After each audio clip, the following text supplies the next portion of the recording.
This is me. Just kidding. This is me. My name is Amanda, and welcome to my podcast where I will be talking about pop culture, music, Film, drama, and fan videos. Hello, and welcome back to my channel, Always Popular. I'm Amanda, your host, and let's get into this week's episode. When it comes to beloved reality shows that are addictive and entertaining to watch, there's a certain amount of shows that are like that. However, there's some that belong in the trash. About less than a month ago, one of the most beloved reality TV show hosts passed away, Jerry Springer. So this week, we're going down memory lane and reminiscing on why Jerry's show has become so popular and beloved for the general public all these years later. Also, this is going to be on celebrating the memory of Jerry as well. So let's talk about this lovable but loco show. Born as Gerald Norman Springer on February 13th, 1944, and known professionally by the world as Jerry Springer, before becoming a talk show host, he studied political science in college and worked as a political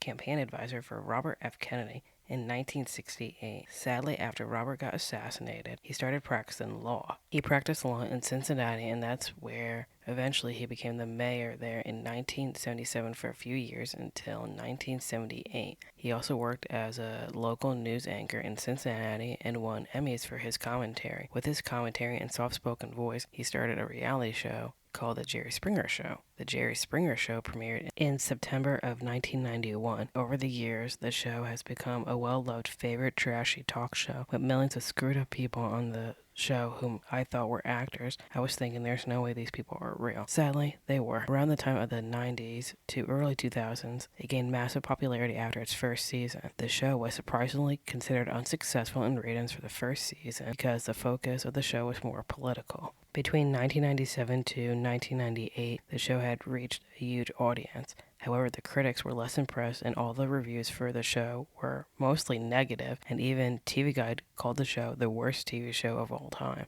It's a good thing that Jerry had a sense of humor and sometimes introduced his show live as the worst TV show of all time. But was it really? Around the time of the 90s and early 2000s, trust me, there were other shows that were equally as annoying and stupid. For example, like Super Nanny, The Bad Girls Club, The Simple Life, Parental Control, Next, and even The Maury Show, and many more. However, there was something special about Jerry's show, the man himself. With his commentary, patience to let everyone talk, and many times he let his audience talk to the guests, even though sometimes that probably wasn't a good idea. There was something about Jerry that was likable, and people thought of him as a good person. He seemed to have a genuine demeanor and seemed like he wanted to help out these people who went onto his show. His commentary was also full of banter, and he showed his personality through his show. He behaved professionally on the show and never insulted anyone's backstory, unlike his audience members.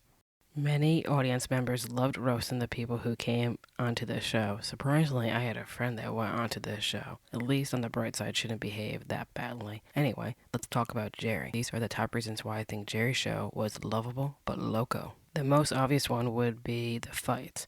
Let's get ready to rumble. As bad as the fights were, scripted or not, some of them were just over the top and brutal. However, there's just something about the fights that were entertaining to watch.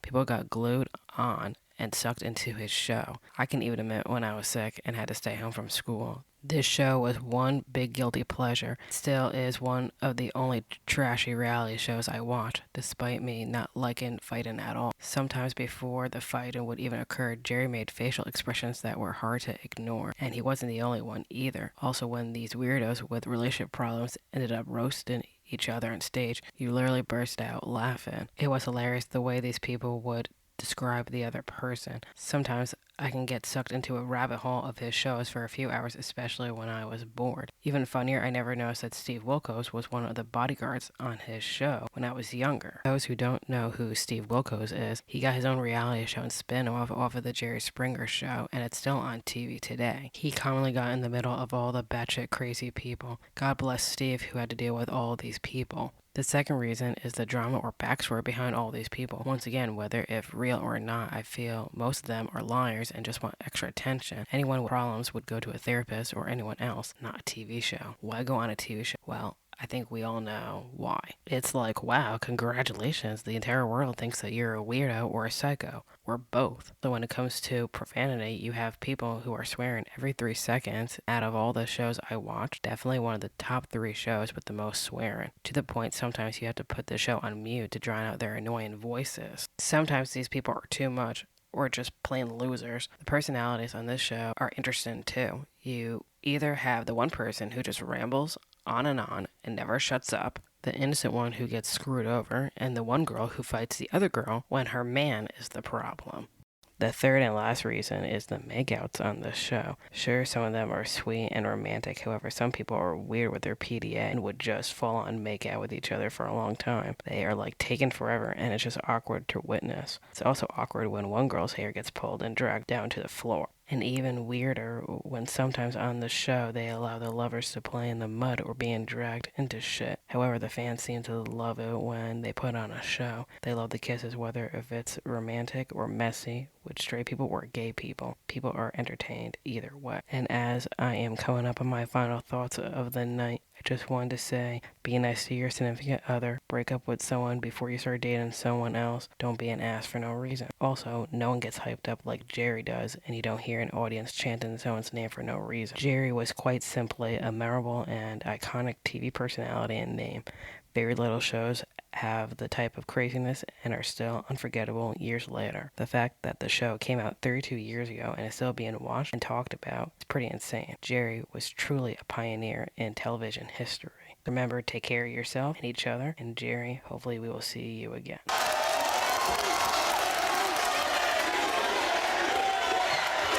Rest in peace. Once again, thanks for listening and watching, and you'll hear me in the next episode.